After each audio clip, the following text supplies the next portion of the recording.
permitting electronic meetings in response to COVID-19 crisis. David, would you do a roll call for us? Dr. Gentry? Dr. Gentry? Ms. Elrod?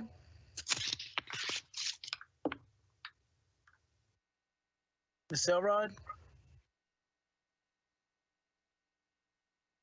I see that she's on, but I think she may be muted.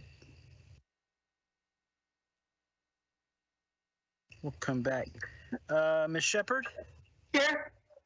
Ms. Shepard is present. Ms. Buggs? Ms. Bush? Ms. Player Peters? Here. Ms. Player Peters is present. Ms. Poopa Walker? Ms. Frog? I'm here. Ms. Frog is here. Ms. Spearing? Here. Ms. Spearing is present. I see Ms. Elrod is online, but she did not respond, and I don't know that she's having technical difficulty. I'm here. Okay, she is here. Thank you, Ms. Elrod. Ms. Spearing, you have 5 members present. All right, thank you, David. Today we are going to hear an update on the Metro Schools Reimagined. So I'm going to turn it over now to Dr. Battle. Melissa is now joining. Thank you so much, Ms. Spearing, and good afternoon to the entire board. Again, good afternoon, board members. I'm grateful for the opportunity to tell you about the Metro Schools Reimagined plan. Metro Schools Reimagined is a comprehensive planning process that seeks to reimagine in a number of ways how we can best improve academic outcomes for all students. Our students deserve the best education and the best experiences we can give them. So, as a part of this work, the district is exploring new systems of supports, rebranded and strengthened academic pathways, and a focus on improving climate and culture at all schools across every sector. This can be challenging work. Schools are not just centers of learning, but centerpieces of the communities in which they stand, and consolidating and closing schools are always difficult decisions. It can be a painful process for those who have loving memories or emotional connections to school buildings, but it offers us the opportunity to increase the purchasing power for schools to meet the needs of our students. So please know this. Each recommendation is made after significant research and analysis and by weighing the immediate impact on students, staff, and communities against the long-term benefits. The recommendations for consolidations that you will hear today are designed to better serve our students. We can do this by reducing the number of under-enrolled schools so we can direct more resources to the larger schools that will result. At the same time, we can create supportive, engaging learning environments, and we will work with the community to find productive new uses for any schools we close. But this proposal is not just about consolidating facilities. Metro Schools Reimagined also redesigns what academic programming and student supports will look like in each unique cluster. It means unifying instruction and experiences for students as they progress through their academic careers at MNPS on their way to colleges and careers. Metro Schools' focus on making the best decisions to improve overall student outcomes would not be possible without our teachers' commitment and dedication. All teachers with positive evaluations, both tenured and non-tenured, will be offered a teaching assignment for the 2020-21 school year. Our students are the reason we do what we do. Our teachers are the ones who make it happen every day. We stand ready to support our students and our teachers in making this important transition. I appreciate everyone who has worked hard to bring this plan together and everyone who gave their input over the past year, and I appreciate the board's leadership. As a result, we have a plan that will serve our students the way they deserve to be served, as we strive to put every student on a path to academic success. At this time, I'm going to kick it over to Ms. Elisa Norris, who will lead us through our presentation, along with Ryan Latimer and Casey Miguel. Good afternoon, board members. Good afternoon, everyone. So for the Teaching and Learning Committee, our focus is going to be on allowing Ms. Miguel and Mr. Latimer to go through an executive summary of the consolidation so we can have a general idea as we move forward and prepare for the board meeting about what are some of the components and the considerations as we were thinking about what are the implications for consolidations and how does this fit with the broader scheme of Metro Schools Reimagined. So I'm going to turn it over to Mr. Latimer, who will lead the conversation, and then we will proceed from there. Mr. Latimer?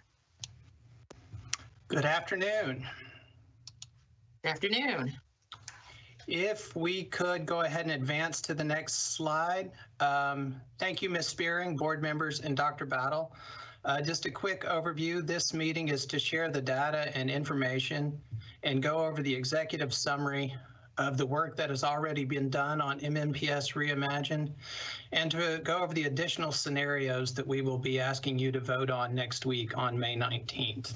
The presentation at 5 o'clock from Ms. Norris and I will also have a greater focus on the educational outcomes we are working on, but will also include a brief review of these scenarios and provide some additional insight. To begin things off, I will start with the Antioch Cluster.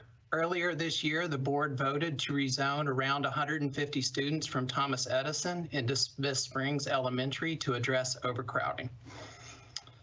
At the Cane Ridge Cluster, Cole Elementary will retain 5th grade starting in 2020, and Antioch Middle School will become our first 6-8 middle school in quite some time now. Having 5th grade in the elementary schools has proven popular and successful at Eagleview and Cane Ridge Elementaries. In addition, the district has purchased land for a new middle school fairly close to Eagleview Elementary School. Maplewood Cluster. Earlier this year, Graymar was consolidated into Jerry Baxter. This happened a little earlier than we planned on due to the tornado, but everything is now in place for the start of the 2021 school year. This will be discussed a little bit in more detail at the 5 o'clock presentation, but we are going to recommend that the Maplewood feeder pattern be established as a unified branded AVID programmed cluster with an emphasis on advanced academics and STEAM.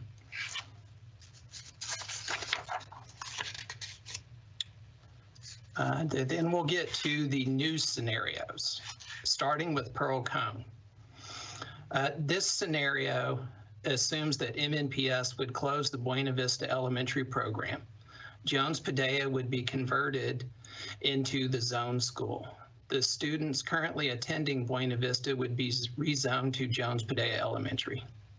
Jones would still remain in the open enrollment choice options. We would also recommend that the 2 pre-K classes currently at Buena Vista be relocated to Jones so that families in this area would still have access to pre-K. The Harpeth Valley zoned option that is in this area would remain unchanged. And for the Pearl Cone Cluster, again, we'll go into more detail at 5 o'clock, but we are recommending the creation of a unified Music City Arts and Health Sciences cluster with an emphasis on advanced academics.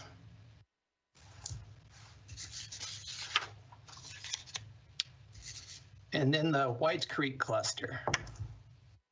This scenario assumes that MNPS would close the Jolton Middle School program, and the students currently attending the school would be consolidated into Haynes. It also assumes that MNPS would close the Robert E. Lillard Elementary School program, and the students currently attending this school would be rezoned into Cumberland and Alex Green. Again, we would close Robert E. Lillard and rezone students into Alex Green and Cumberland. We would close Jolton Middle. Haynes would be converted into the zone middle for Cumberland and Jolton Elementaries, with Haynes to remain on the open enrollment list. Students formerly attending Lillard would be zoned to Alex Green and Cumberland. Students attending Cumberland and Jolton would be rezoned into Haynes. Haynes would still have a pathway into East High School, or it would go on to its feeder school, its new feeder school of Whites Creek. For the Whites Creek cluster, we would recommend the establishment of the Whites Creek Early College STEAM Academic Cluster, where students can earn dual credits and graduates with a high school diploma and an associate's degree. And then if we could scroll down just a pinch so that the choice schools shows. Thank you. The choice schools. We've started to look at two things here. First, we would like to strengthen the pathway from Warner to Isaiah T. Cresswell to Nashville School of the Arts. While we've just started research on how to do this, this is in the early stages, but we have identified some challenges and opportunities. What we've uncovered so far is that Warner is only in year 2 of its arts programming and is just now beginning to promote the arts and pathways. We think that we could have learned quite a bit through the MSAP program that the school offers, and we can utilize those skills. And then Cresswell, most of the students that currently choose Cresswell are not necessarily interested in the arts, but are going to the school because it's clean, safe, and academically progressive. In Nashville School of the Arts, over the past few years, it's changed to focus on some making academics equal to the arts. It's increased from 3 AP courses to 15. And often we still see some of the strongest art students going on to MLK and Hume Falk. But while we do have some challenges, there are also opportunities. We would like to add 1 or 2 more elementary arts magnets to build a pipeline into IT Cresswell. We feel this is especially needed in the southern part of the district. We think we should support the new spring programs opening at Warner, Rosebank, and Hull Jackson. We could also do some more things in the marketing line, like locate the art schools next to each other during the school choice fair, have an MNPS arts showcase, and hopefully in better budget years, explore transportation to these optional schools for these families. And last would be to close the Cone Learning Center program and students would return to their zoned high school. Would like to reiterate that this is only to close the program. MNPS would still maintain control of the facility. This scenario assumes that MNPS would close the Cone Learning Center program and the students would return to their zone high school. Over the course of a year, this would impact typically between 55 and 125 students, depending on the needs. And that is really all I have to go over, and we can start to take any questions and go into things in more detail. Thank you, Ms. Well, I have a question. Well, I have several questions, actually. Yes, ma'am.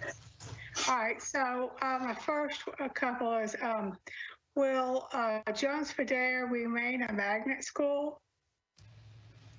I think we need to explore that through the reimagined work on what the new theme, if any changes to the Jones Padea magnet would be.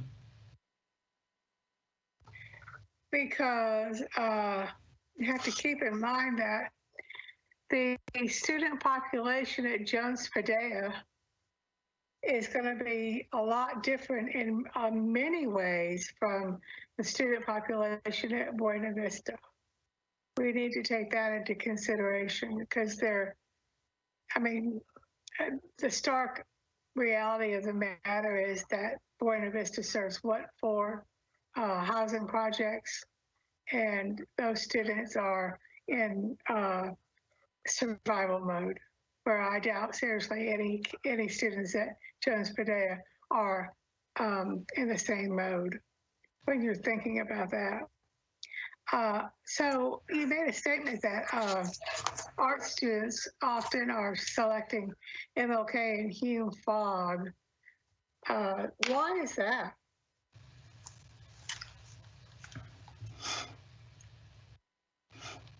Is Dr. Turner on the line?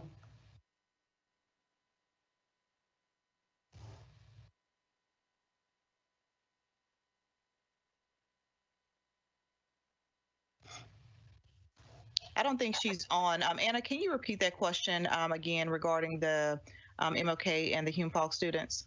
Brian Lattimore made a statement that many students, excuse me, are not selecting NSA.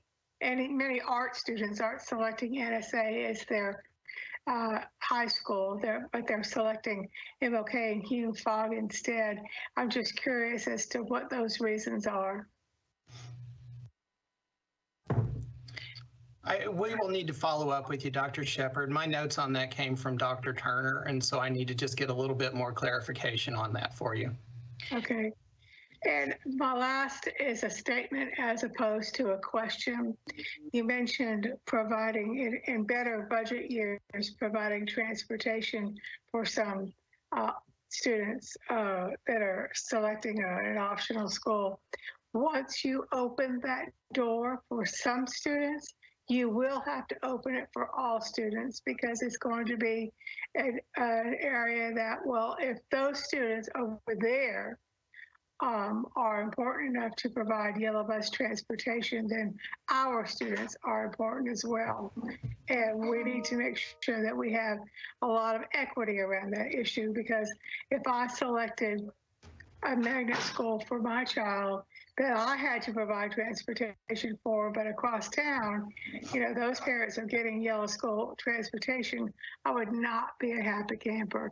My student is just as important as theirs are. Madam Chair, could I ask my question? This is Bugs. Please. And I don't want to speak for you, Madam Chair, but just for clarification, because I'm trying to send my son to Buena Vista. I, do live in this gentrified neighborhood. And you're right that we certainly, Buena Vista serves the most transient population. It has a pretty high population of students that move throughout the year. We also serve all 5 homeless shelters. And I think all educators, we know the term salt and peppering and making sure that students are included and inclusive and not segregated. So I just want to make sure that the viewing public understands that when we ask about consolidating schools that have different demographics of students, that's what we want. We don't want to segregate students. We do just want to make sure that if students are coming from high poverty situations, that we as a team have thought through what kind of extra supports they might need in transition, or just being made to feel safe in a new environment. But the idea that this community school serves a housing project is not an issue. It's just something that we need to make sure we resource. And it's something that, because of our budgets in the past, we haven't been able to properly resource. But it's not that we don't think that these 2 communities of students should be together, because they definitely should. Points well taken, Christian. And I just remember, it's probably been 4 years ago easily, I attended a forum at Buena Vista, and it was moderated by, I think, David Plazas, and it had Tom Ward and the current Buena Vista principal. And I just remember the stark numbers that they threw out in regard to, what their population looked like. They have, oh my goodness, it was 90% rate of kids coming and going every year. And they operate almost 24/7, 12 months out of the year. They have a hair, barbershop. They wash your clothes. They provide meals. They provide clothing. And so I know that those students are, rightly so, very needed. I have a couple schools in my district that are the same way. We serve the downtown.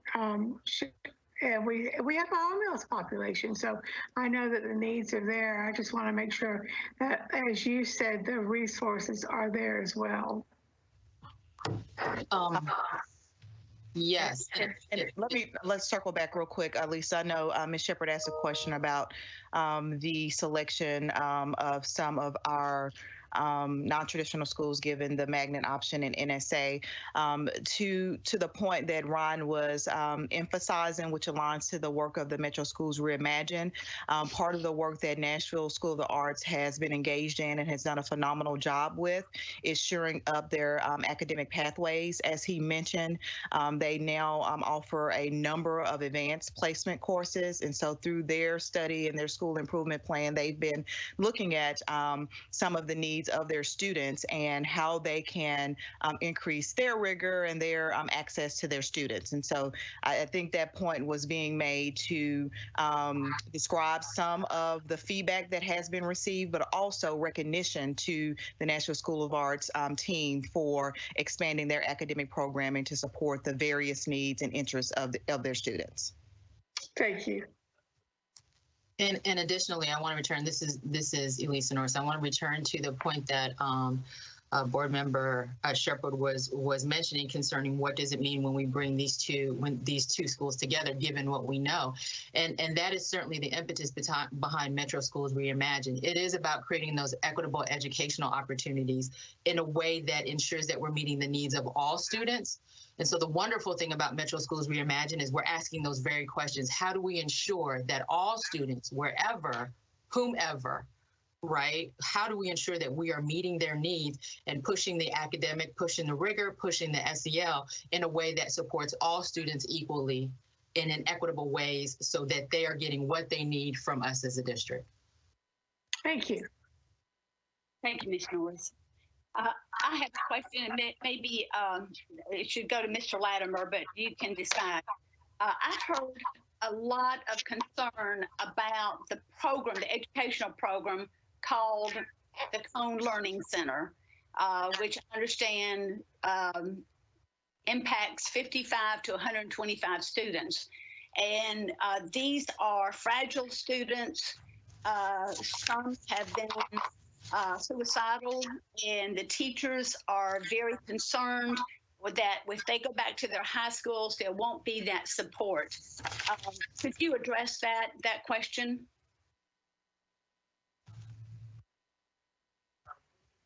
Mr. Latimer, Adrian? I can jump in, Mr. Latimer. I think that as we're thinking about Metro Schools Reimagined, and certainly to your point, when we think about the students whom we've been serving at the current Cone Learning Center, we've been mindful and sensitive to think about what would it mean for these students as they return to their zone schools. So we're already collaborating to ensure that we have those additional SEL support so that we can meet them where they are and then continue to push them forward academically, keeping in mind some of the experiences and the very things that you've identified and you mentioned. That is certainly part and parcel for the ways in which we're thinking about how to successfully transition these students back into their zoned high schools. So will there be those kinds of supports? These high schools are generally larger than what the students, who's 55 to 125 students, have been experiencing. Will there be that type of support at the zoned high schools for students who are very suicidal or fragile in some ways? Yes, and certainly the supports that we already have existing in our high schools, we have an opportunity to bolster those supports. Those supports already exist, right? Because we recognize that we have fragile students throughout the district and we want to support them accordingly. And given what we know about the special needs of our students coming from the Cone Learning Center as a transition, and yes, ma'am, that will certainly be part and parcel for thinking about how to help them integrate back into their zone high schools. Will some of these teachers who have been at the Cone Learning Center, will they be integrated into the high schools so that they can help these students at the high schools? Will those positions be absorbed through the academies? So, and I'll take that question, Dr. Norris. With regards to the teachers that are currently serving at the Cone Learning Center, as I mentioned in my opening statement, our goal is to retain all of our current staff members. They would be eligible to be hired or placed at any of the vacancies that we have in our current schools, which will likely be several of the schools that the students are returning to. We have had an opportunity to look at the zoning pattern for the students who attend Cone. And so through that, we've been able to create a support plan and transition for the students. But it is likely that several of the staff members could end up serving at surrounding high schools. As you've also mentioned, we are fortunate in our district to have 3 Simon Youth Academies within our district, which also will be a bridge for our students. With the Cone Learning Center, the majority of the students who do attend, on average about 60 students throughout the year, could fluctuate up or down. They are typically enrolled for a short amount of time is the intent, based upon any age, credit needs, or if there are some social, emotional supports. That set of students and cohort of students typically will transition back at some point to their zone school or to one of our academies of Nashville. And so we will continue to operate our 3 academy schools, which are located throughout the city, that many of the students can transition to. But again, the goal for the Cone Learning Center is not, and has not been, for students to remain at Cone and to graduate from Cone. We historically have not had any graduates of the program, but that was the intent there. So naturally, because we already have those transitions, we will continue to rely on those transitions and leverage those supports to make sure students transition back well into their high schools. And then when you're thinking about students transitioning back into their zone high school, what happens on the school side is that they have additional, it allows them to have additional resources to provide supports for students. And we've been working closely with our high school principals over the last couple of years of creating flexibilities for them to be able to meet the individual needs of students to the best of their abilities. So that is something that we will continue to rely on as well. Thank you, Dr. Battle. And I just want to say that this, all of these consolidations have been well thought out. And I just want to congratulate you and your team on, if we're able to do this, it'll save $3.5 million. Thank you. Madam Chair? Yes. I'd like to say a couple of things. One, I want to really commend Dr. Bell and her team for the really thorough packet of information that you prepared for us on each of these schools and the demographics and enrollment, and really, really helpful in terms of making decisions and understanding the implications of what is before us. I will say school closings and the rezonings are some of the hardest decisions school board members have to make. And so your homework has really helped us a lot. We've heard a lot, I know all of us have, from the Cone alumni, and I want to give them a big shout out for speaking out on their school. It says a lot about communities that stick up for their high schools from years past. We've had teachers reach out. I'd like to encourage you all to include teacher feedback and teacher input from Cone as they help those students transition and make sure that they're given a voice in that process. And I also want to just let the world know that there's a difference between the Cone School and the Cone Building. Cone Building remains and will remain with MNPS. It is this program within the Cone Building that will not be there anymore. I think there's been concern about that.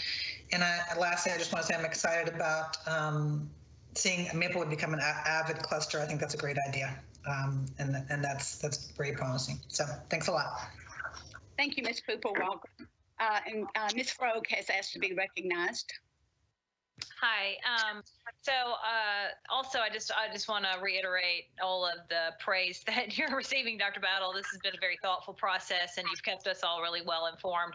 And I also wanted to address the changes at Cone, because this is a school in my cluster, and some of these issues have already been raised. But I've received over 100 emails, probably closer to 200 emails about the changes at Cone, and just wanted to be very clear that not only are we not going to sell the building, we got a lot of emails from people who think that we're going to sell it and put a bunch of tall skinnies in that area. It's going to be a boon for developers. We're not going to sell the building. We are keeping every program in place that is currently in the building. There is an Alumni Center that obviously this was a very beloved high school because the alumni are still very active in the building. There's a senior program for seniors in the community. But anyway, everything is going to stay in place except this one program. And so I just want to assure people that's not the direction we're going with this beautiful historic building that MNPS would definitely like to keep. Another consideration that has not been raised is the designation of the Cone Learning Center as a, quote, school by the state. The state has designated it a school when it's really a program. But because of this, it shows up as the school in our district that has the lowest test scores in the entire city. And obviously, we know that this is, this program provides specialized services for students who are behind and who are trying to catch up. So it's sort of an unfair designation.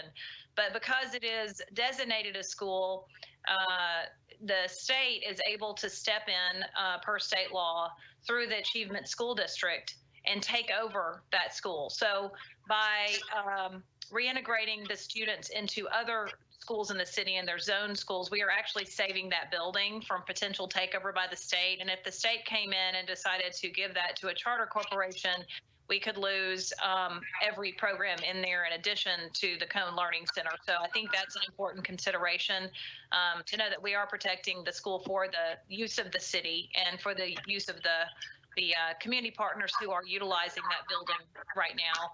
And also, just like everyone else, I want to just commend people on their advocacy to protect the building and protect the community services there. But also, we got some really thoughtful emails from teachers who clearly are concerned about the needs of these students, and they have very unique needs. And so I appreciate that, Dr. Battle, that you have already met with that staff, and just hope that we will continue to include their voices and determining how we best meet the needs, because I think a lot of these children come from pretty fragile circumstances and have suffered a large number of adverse childhood experiences. And so I think it's really important that they get all the supports they need when they do return to their zone schools, and also have an environment where that is specialized and small enough where they don't get lost in the shuffle. And I think that's kind of the concern many teachers are raising. So thank you for that. And again, we're not selling the Cone building. Thanks. Thank you, Ms. Rogue. Madam Chair, may I make a comment? Please. So by the virtual fact that we're having a virtual meeting, we're in a different zone for us. We are meeting virtually. We don't have public participation because we can't have public participation. So it's difficult sometimes for us to hear from not only our constituents, but other constituents across the district as well. And so I would encourage each of us, however it is we reach out to our constituents, that we continue to do so and encourage them to send an email, make a phone call, whatever they need to do to make their voices heard. Because we do want to hear from all the voices, because we have to have that information. We have to have the information that Dr. Battle and her team has put together so we can make an intelligent decision around this topic. So, not just this topic, but all the topics. As we plow through these virtual meetings, I would encourage us to, seek out the opinions of our constituencies. Thank you, Ms. Shepard. Madam Chair, this is Rachel Lamb. May I speak? Please. Thank you. I too want to say that it's been very impressive how much we've heard from past students of Cone and people that currently work there, and they have written well-detailed, passionate messages to us, and it's really impressive to see that kind of movement. And so I appreciate everyone making sure that we're clear on our plans for that building and communicating that. And to Chair Shepard's point, I think it's important that we not just message it in this type of virtual reality situation, but also in a more productive one-on-one way. To make sure that people understand that it's not going somewhere. To Amy's point, or Ms. Froge's point, I think a lot of people are concerned about tall and skinny is going up in that area, or it being some type of development. And also, I want to thank Amy for pointing out about the state designating it as a school and the potential ramifications of that. It's very helpful. On the train of us talking about the buildings, I want to discuss Buena Vista because we've not heard a lot from that community, and it's a community that's worthy to be heard from. The Buena Vista School, within the materials that we received, which are well done. There's information inside there about how we might potentially use that school for future usage, whether that be a transportation, education center, to a SIFE center, to some other things.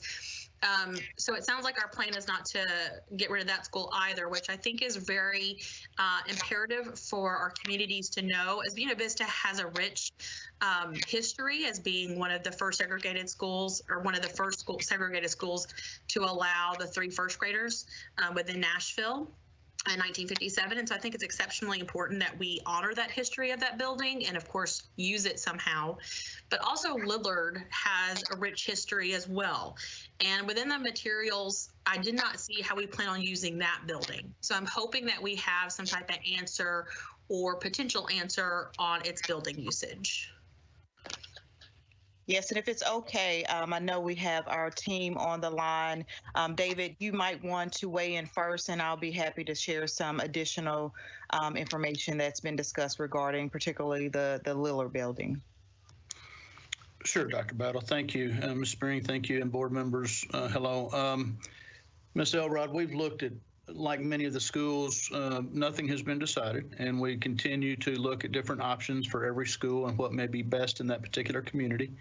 Everything from central office staff space to cluster support staff, security offices, many different options that we can look at and decide. And I think Dr. Battle wants us to, over the next few weeks as we go forward with this, to look at each individual school that what could happen there, what is best for the school, and then we'll come up with some more solid recommendations. And I'll echo onto that, Ms. Elrod, to your point, part of the reason that there has only been a discussion around potential usage of facilities and buildings is because there are needs. We know that we have needs for, we've been talking about daycare facilities, we've been talking about expanding our SIFE programs as our populations grow and shift. So there are many needs across the district. I mean, thinking back to the tornado situation and needing swing spaces for schools when there are events or damage that we have not been prepared for, may take an extended amount of time. But with regards to the Lillard building, we've had very in-depth and thoughtful conversations about how we continue to honor Judge Lillard's name and legacy. And I know that is critically important to the community, it's critically important to Nashville. And so we, again, once we get to those conversations, those are things that we really need to consider, so that as we're talking about the buildings and their usage, that in those spaces where we have historical moments, as you mentioned at Buena Vista, that we can continue to honor those moments and those leaders moving forward. So lots of good ideas out there about what we can do in these particular spaces. We've even thought about other spaces that we could also rename and honor those individuals. Some I think would be very welcomed for the board and for the community, but not getting ahead of the board in the decision-making process. We've not made any decisions regarding that. We wanted to provide a good plethora of information and suggestions that the board could be considering as we move forward. But to you all's point, not right now making any recommendation of getting rid of any buildings. I think with the Lillard building, we would have to have significant discussions about the state of the building and what might be the best usage for the space itself, but definitely honoring Judge Lillard's name moving forward. Okay. Thank you. Thank you, Dr. Battle and Rachel Ann and Mr. Prophet. Any other comments? I do. Okay. I have a question. What outreach have we done to the council members and other elected officials in these communities regarding consolidation? Excuse me. I'll let, I think Casey Migo, I said her last name wrong initially, is on the line. I always have to practice. Casey, if you or someone from the team can talk about the kind of long conversation history of this conversation that's been happening, and then the rest of the team as needed can plug in around updated communications that's gone out to council and to the community. Sure, Dr. Battle. As you know, this endeavor started about 4 years ago with the MNPS Next initiative. And part of that initiative, we had rounds of community meetings. We had small group sessions after large community meetings, breakout sessions with the community members who chose to be involved in those conversations. So this has been a long process that we've been going through, and we have had I can't count them, but I think 3 rounds of community meetings on these topics, just really getting to and educating the community around the effective use of resources. And so now that we've transitioned into including the academics in the conversation, we really are seeing a full picture now of how we can reimagine our schools and not just consolidate them. So does that answer your question, or would you like more history? No, that's good. Thank you. Okay. Yeah. Madam Chair? Yes. Just one more question. I'm curious what outreach has been done to families in some of these clusters, and particularly Whites Creek cluster and Jolton families, in terms of the awareness that they had and what kind of input they're going to have on this. And I'm just curious what kind of outreach has been done. I know that there are folks up there that have a lot of questions.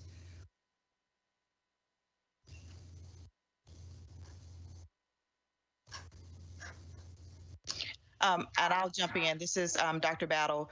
On top of what Casey has already communicated, again, this has been a long standing conversation that MNPS, the community, and the board has been having for many, many years. Many of these specific recommendations have been on the table for a long time. What we've really tried to focus in on is shifting the conversation from it being just only about consolidating schools and buildings. This is really about how can we reimagine the ways in which we support all students to help them realize their outcomes. But to answer your specific question, this is a scenario now where, because of the long history of the conversation, this initial update was definitely for the board to be aware. We as a team cannot get ahead of the board in additional conversations, because there's lots of assumptions that come with that as we're talking about it. But part of the communication plan moving forward is definitely to make sure that we create avenues and space to hear more information from our parents, from the community. As early as next week, we've already planned for that in a couple of different days and times to do that. We're also one of the things that I'm very proud about that the team has been really leading and accelerating is through the reimagined work. Part of the unified cluster approach is having a network of internal and external leaders to really help inform the decisions as we move forward. And that's another call and ask that we have out there to parents and community members, that now that we're kind of in this reimagining space, we need our parents, we need our community leaders to stand side by side with us to realize these awesome opportunities and outcomes that we have for our students. So as we've thought about the AVID approach, as we've thought about the early college approach, that's all in response to our student outcomes, for sure, their potential, their aspirations, but a call upon us as a district from our parents and our community to really think about the rigor, the supports, and the opportunities that we're providing for our students. So I say all that to say that it's been ongoing for a while, and I don't think there's ever a stopping point. I think we've got to continue to engage our parents and our community in this conversation because, when you're talking about consolidations and closures, those are very personal to everyone. And we're really focused on reinvesting in our schools. It's not about anybody losing anything. We want to make sure that we can give our students and our families our best and to give them more of what they deserve in order to prepare for college, career, and life. So that was a lot to answer your question, but it's an ongoing process, and we're going to continue to engage everyone in this dialogue. This is a difficult context given the pandemic. We started this conversation back in late winter. I think we were January and February having this conversation, and some unfortunate events have happened that have put us in this virtual space, and definitely many other challenges that we're facing as a district and a city that has continued to accelerate the conversation. But part of that acceleration is to make sure that every year, every day, we can maximize on what our students deserve. Thanks so much. Thank you, Ms. Pooper-Walker. Thank you, Dr. Battle. It's about time to close. If we don't have any other comments, are there any other comments before we close? Okay. We have a budget meeting that will start in about 15 minutes. Thank you, everyone, for your participation, and we will adjourn this meeting at this time. Thank you.